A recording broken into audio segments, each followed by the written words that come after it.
And last final strategy, which may be the most important thing to take away when it comes to being a leader who can find the future and open yourself up to possibility.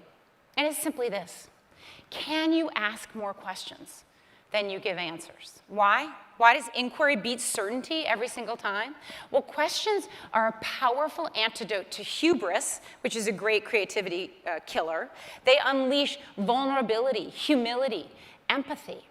And in this world of increasing complexity and constant change, where no one person, however brilliant, can have all the answers, they offer up a real advantage because you can enlist more support, more perspectives, more help when you're open with questions rather than closed off by certainty.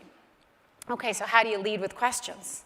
Well, I have a really simple suggestion, which is to develop your own list of stretch questions. Write it down, put it in your conference room, share it with your colleagues, put it in your phone. I'm going to give you a starter list of questions that I've collected from really innovative, creative, and open leaders over the years. These aren't your questions, but they're pretty good if you want to become a pro-innovation leader. And if you're having trouble getting started, start with the basics. Why? Why not? What if?